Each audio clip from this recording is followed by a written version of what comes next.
Good morning, good evening, good afternoon, wherever you are in the world. Welcome along to sunny and freezing cold Suffolk today in the UK. I want to start by saying a massive thank you to all the messages of love and support and healing energy I had sent to me after I posted my last video where I had to take a few days off. It really buoyed me through my recuperation period. For those who don't know, I had a bit of a fall. I went out completely unprepared, strapped on a snowboard onto my feet, didn't do any stretches, wasn't prepared whatsoever, and got injured. Preparation is key, which is we're going to come back to in a minute. But thank you so much for all that support and love. I really appreciate it. It really meant a lot to me, and I'm back on my feet for the first time in a week. And yeah, that's what happens. I broke my back 20 odd years ago. I should have been more prepared. I wasn't. And preparation is key. So thank you for that. So welcome along. For those people joining me for the first time, welcome. Great to have you here. And for those people, all 222 subscribers I have now, amazing. Thank you so much for being here. Thank you for the subscribes. I'm honoured that so many people would want to listen to what I have to say. So thank you one and all. Now today's topic of conversation is preparation. But first, in order to prepare for something, you have to understand what you're preparing for. So, all the videos I've done up until now obviously have been a different range of subjects, but they all link together. And today's video is about the impending crash. This is going to be the mother of all crashes. Now, I'm going to lay out a few different possible scenarios of what we're looking at. And how we can prepare. And then that's the best way I can put it. Mental preparation is key, firstly. You have to be mentally prepared for what's coming. And emotionally prepared, because this is going to be very, very tough on a lot of people. And you have to be financially prepared as well. So let's get into it. You might not like some of this information, but you have to hear it. And this is essential. So for the people who are doubting what's happening in the world and think everything's just fine, you need to share this video with them, because this is going to be a bit of a wake-up call. If you think it doesn't affect you, I'm sorry to have to tell you, but you're delusional. It's going to affect everybody on the planet. Okay, so in our current climate, I'm not talking about this freezing cold environment that I'm in our current climate of we're still locked down here in the UK for the third time for a virus. So we've covered that many times. But we're still locked down here, and people are getting paid to sit at home and do nothing. Healthy, work-age people are sitting at home getting paid to do nothing. So there's no production going into society. The government is giving people money indefinitely. They say, well, we don't know where the end is in sight. If you look at the newspaper reports, are saying, well, we are heading for years of this, and there's no letting up. There's no, we don't know when it will stop. There's going to be variants forever and a day, and there's no end in sight. Now, okay. Meanwhile, businesses are closed. Thousands of them. Some of them, most of them, will never reopen. Which means massive amounts of unemployment even when we do open. And it's not just here, it's around the world. So I'm going to expand this soon. So thousands of jobs gone, thousands of businesses gone, thousands will never ever recover. And the whole time, the government is increasing the debt load on the people, us, because the government doesn't produce the money; they're privately owned. Central bank produces the money, and then they loan it to the government with interest, so it has to be paid back. Now, if there's no taxes being paid because, well, no one's working, no businesses are operational, how is that money going to be paid back? It's a massive debt load for the future. Now, you need to see the narratives that are being built in the media. Now, I have been looking at a lot of different things, a lot of different markets over the years, Obviously I told you I'm in crypto. I am in property as well. And I look at a lot of different markets because you need to understand that the problem is with most of us, we have an interest.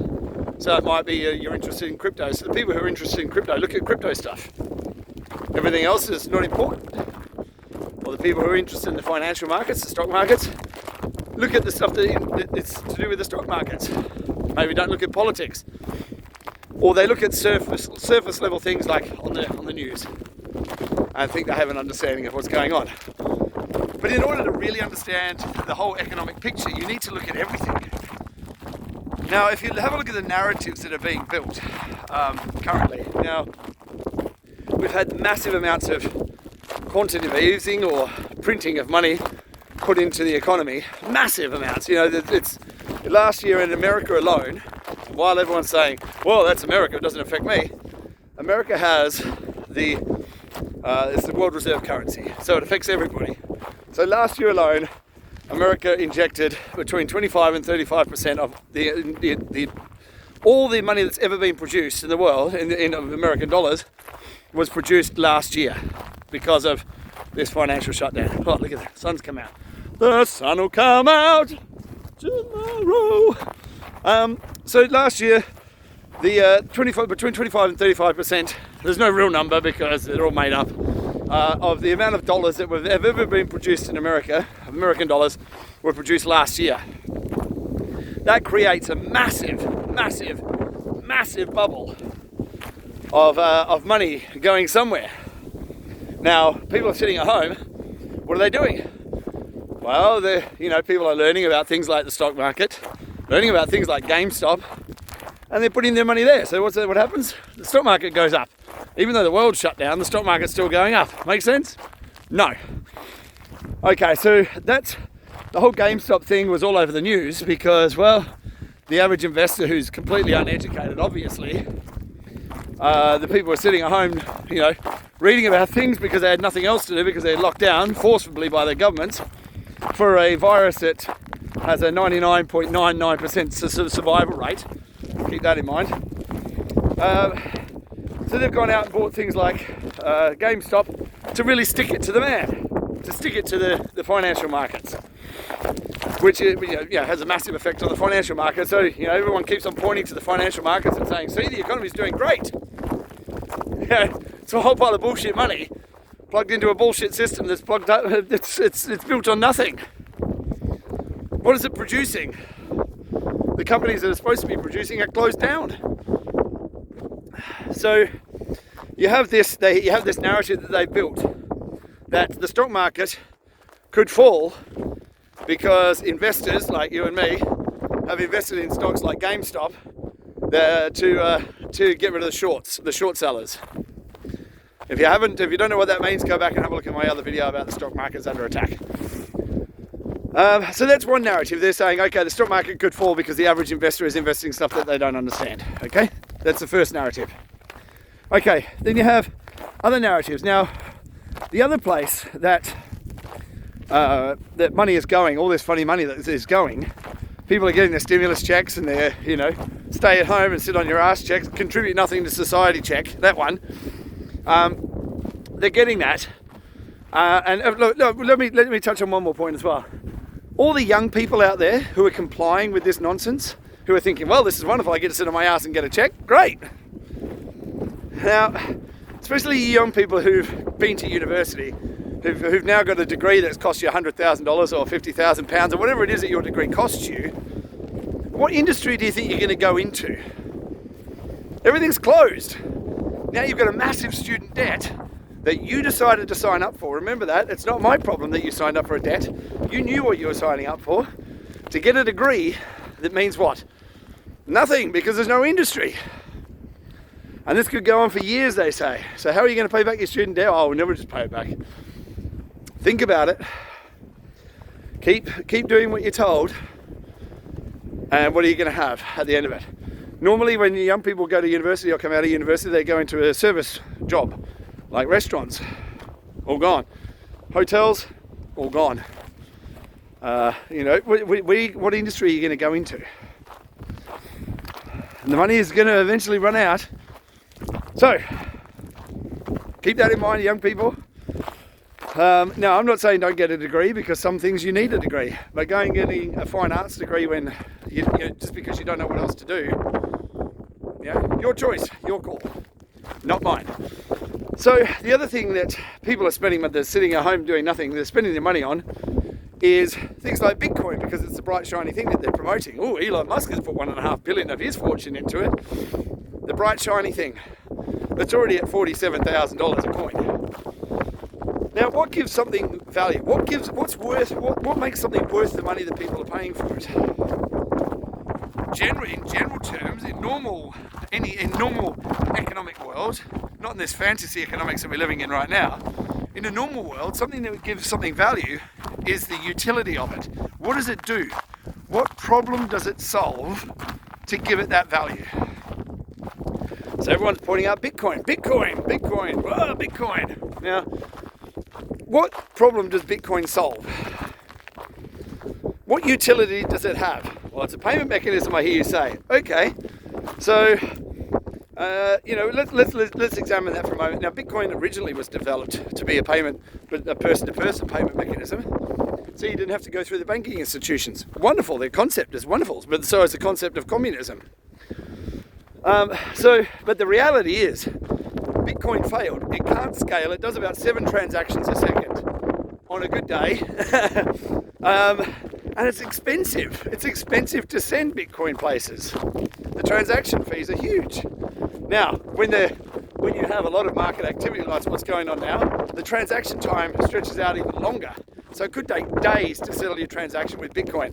Oh, but the Lightning Network, I hear you say, that's been coming for, 6 years? It's a side chain. It doesn't solve the problem. It's pointless, right? The only thing that's going to save Bitcoin is something like XRP and the XRPL, but we'll get back to that after. Bitcoin failed in its duty to be a person-to-person transaction mechanism because it's slow and it's expensive, and it can't scale. It doesn't get faster. It is what it is. So they market it now as a store of value, which, in a way, yes, makes sense, because they're printing a money supply into infinity, which means if you hold cash in your bank account or in your hand, every day they print more money, that cash is now worth less. Your buying power for that money goes down every single day. Go to the supermarket, you'll see the prices of everything in the supermarket are going up. Oh, because that's because of Brexit. No, it's not. It's because they're printing more money. It's inflation. And we're getting to the point of hyperinflation. We're going to go to Zimbabwe. We're all going to be in Zimbabwe soon, where your money is worthless. Your fiat cash money is worthless. But, people are putting it into Bitcoin because, well, at least it's offsets against the inflation. Yeah, okay. But what else does it do? It has no utility other than as a safeguard against the amount of money that governments are printing. Okay. Fair enough. Doesn't really solve any problem, though. It's a hedge. That's what it is. What do all those hedge funds do? Okay, so that comes back to the second narrative that's being built by everybody. Have a listen to Janet Yellen. Janet Yellen, the new head of the Fed. Who was there when? Oh, that's right, during the financial crisis as well, 2007, 2008. This is a woman who's so out of touch with reality, who's coming in and saying, well, these cryptocurrencies, they're being used for for terrorism and for drugs and crime. Like cash has never been used for that, the fiat money. Now, what happened in back when Obama and Biden, that guy, were running America? Oh, that's right, they sent pallets, billions of cash to Iran. And what do they say about Iran? It's the largest sponsor of terrorism in the world. No one's ever bought drugs with cash. That doesn't happen, Janet. Thank you so much for your insight.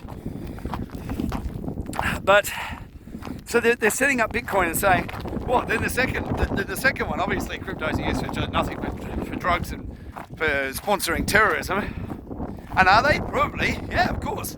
But if you've got something that you can use, that you can transfer money through the internet, to pay for things, well, yeah, you're going to, whether it's cash or whether it's bloody digital currencies. If somebody's going to commit crime and they have to be paid for it, there's always a way. People who use cash, The other side of this argument is that Bitcoin, the BBC has been promoting this, and most news articles as well, saying that Bitcoin uses a vast amount of electricity, which costs a lot of money. And in our carbon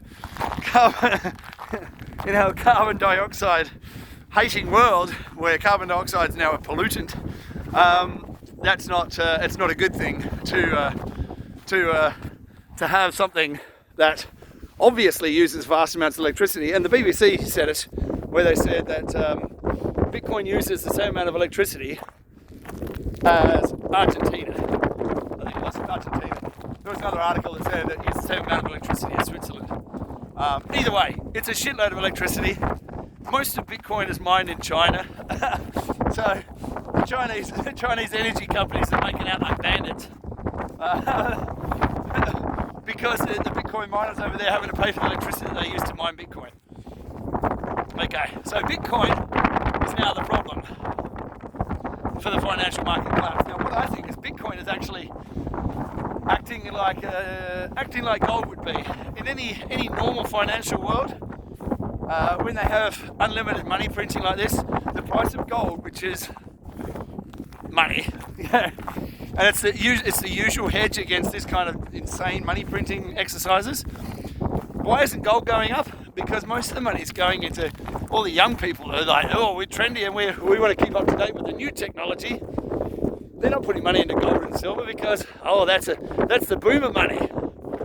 It's only been around for 6,000 years. I mean, I'm not sure how old boomers are, but so they're putting their money into Bitcoin, and you don't see the inflation that you would normally see in gold and silver prices. It's real money, by the way. That's why the central banks of the world, that's why all the wealthy people in the world hold gold and silver, and all you young people are like, oh, well, I'm holding Bitcoin. So, you're holding onto an asset that communist China produces that really doesn't have any value. It doesn't solve any problem other than being a hedge against this ridiculous money printing. Okay? So, sorry, I'm just going to swip this around and see if we can get rid of some of this wind.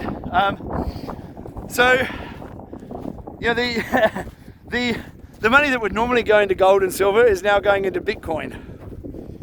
Okay? So the inflation isn't showing in gold and silver, it's showing in Bitcoin. Right? So it's almost like it's a magnet for all the bullshit money to come into the system. Right? It's a magnet for this bullshit money to make people not worry so much, because they're traditionally looking at gold to be the indicator of inflation, So as Bitcoin is this massive bubble that's blowing up over what? But they're trying to pop it by saying, well, it's not carbon friendly and it's just built on a bubble. Okay? So they're building the narrative that Bitcoin could be the thing to bring down the markets, not the stupidity that they're doing. Let's keep going, because there's more than one narrative here. Okay? Now, NASA, those guys, NASA, the people you can trust. Now, if we go back just a little to the end of World War II, at the end of World War II, all the scientists, not just the rocket scientists, all the scientists, what were they experimenting with in Germany?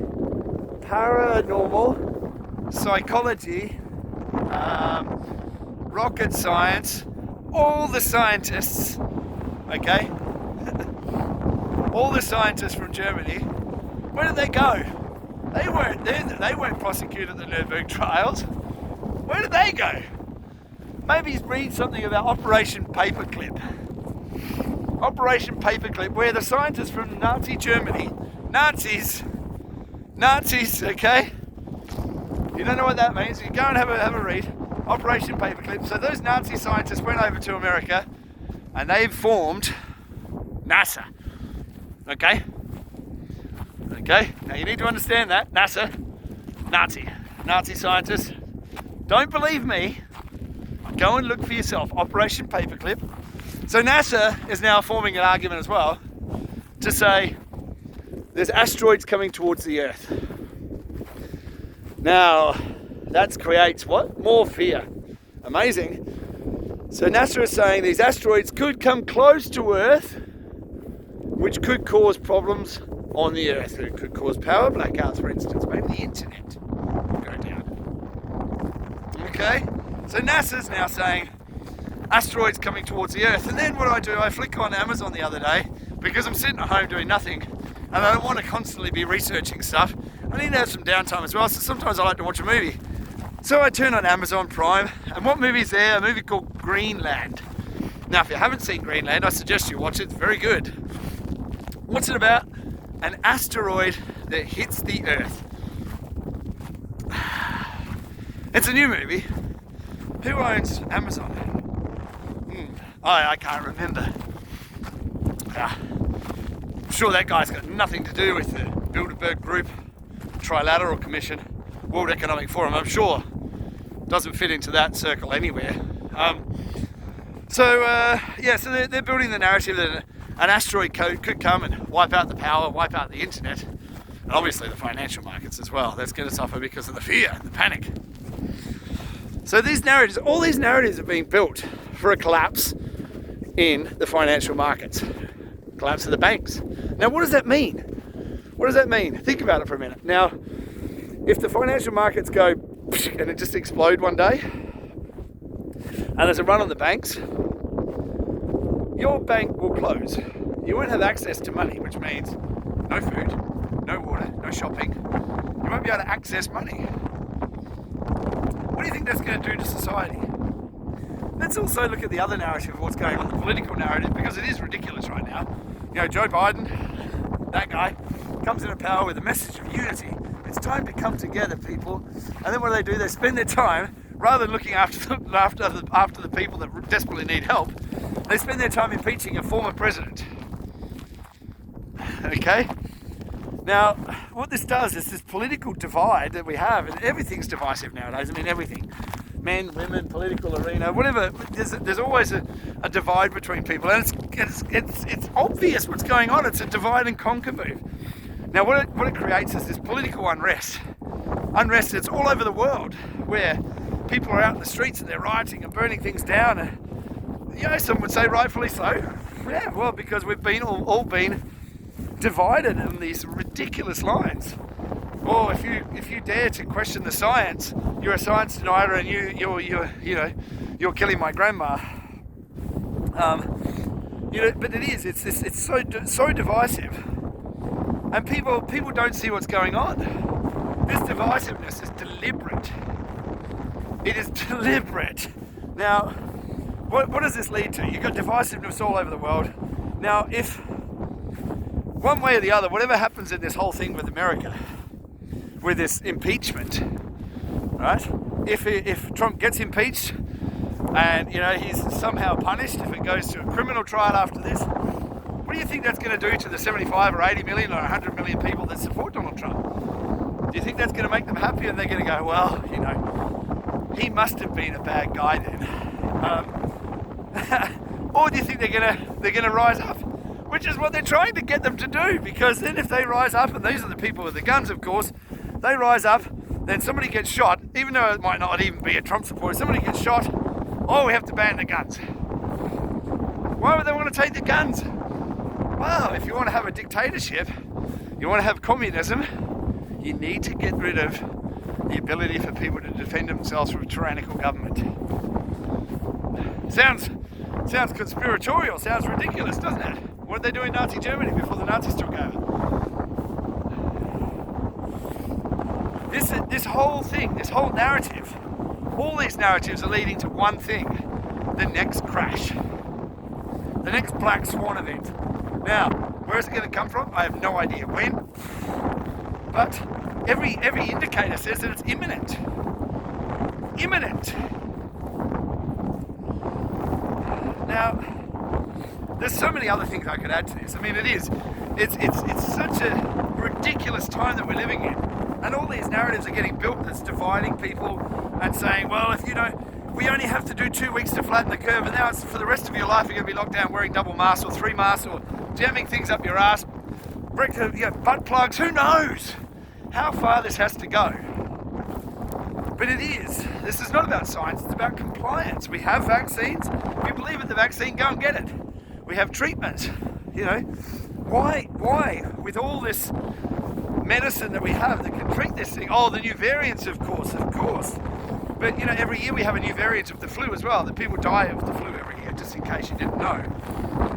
So this is the thing, the narrative keeps changing to suit what they want. And they want people to rise up. If you take away people's rights, if you take away their ability to earn money and get them to the point where they have nothing left, what they're going to do, they're going to rise against you. Then what happens?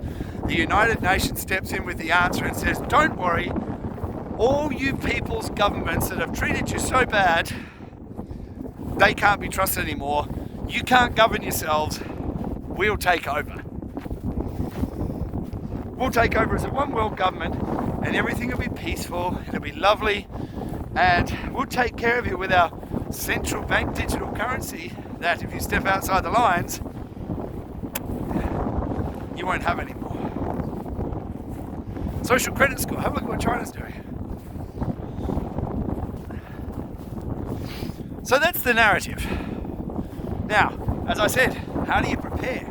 How do you prepare for what seems an insurmountable challenge? How can you prepare to fight against something so vast, so broad, and so ridiculously tyrannical? As I've said before, what gives something value? Utility. What problem does it solve? That's what makes it worth money. What problem is, what is real money? Real money is gold and silver. This isn't financial advice. I'm a guy on the internet. All I'm doing is reporting what I see, my opinion on what I see happening in the world. What you do with this information is entirely up to you. Okay? So, gold and silver is real money. So if everything breaks down, if the financial markets, if the banks and everything's closed, then you need to be able to purchase things. You need to be able to trade with things. Purchase some gold and silver coins. Maybe start growing some of your own food. At the moment we're covered in snow here, but I've purchased some seeds. We'll be growing our food. In the next couple of weeks I'll be planting. Grow some food. It's not hard, it's not rocket science. You won't be able to grow all your food needs, but then have a look at your local area. Who's your local growers? Go to them directly. If you haven't got money, if you haven't got some cash, then maybe if it all goes sideways and you can't pay with a card anymore, maybe have some cash at home. Not vast amounts. Have some gold and silver. Now, when I'm talking about cryptos, have a look at the ones with utility. What problem does it solve? And I've talked about XRP in the past. XRP is essentially, for all intents and purposes, a bridge mechanism, a bridge currency. So let's just say the central banks do come out with their funny money. There has to be an exchange mechanism in between those digital currencies, if you like. That's where XRP sits. So the utility of it is all the money in the world. What's that worth? A lot. So, but like I say, it is. You should do your own homework. Don't trust me. Don't trust anybody else. You have to go and look for yourself. What problem does it solve? What problem are you trying to solve? Food, water, somewhere to live, a means to be able to exchange, services, and adding some value to the world yourself. Now, currently I do this channel, which I love doing. It's great because it's a passion of mine to do this political, financial talks. But I'll also, as a chef, I've been a chef for 30 odd years. I will be doing a cooking show soon. It's just I've got a few things I have to set up for that. I'll be doing a cooking show that will show people how to produce cheap, easy, quick meals to feed you and the kids for in a short amount of time, using all the secrets and tips that I've learned over my years of cooking. So I want to sort of add some value to the world. That channel will be monetized because I'm going to have to spend quite a bit of money on it. So unlike this one, I'll never monetize this. So while all this information seems like it's the end of the world, that's what they want you to think. This fear that they build up in people, this fear is necessary for their plan to be pulled off. Don't comply. Non-compliance is what we need to do. You need to stand on your own feet. You need to stop relying on the government, because the government is supposed to be there to serve us. But is it? Is it honestly? That's the question you need to ask yourself. You need to answer. We can all go forward from there. So, on that note, I wish you all well. Come back soon. I'll be doing another video soon. I'm back on my feet. I'm operational. And I shall look forward to speaking to you all very, very soon. Whoop. Trying to get my glove off. Have a wonderful day. Love you all. Take care. I'll see you soon. Bye.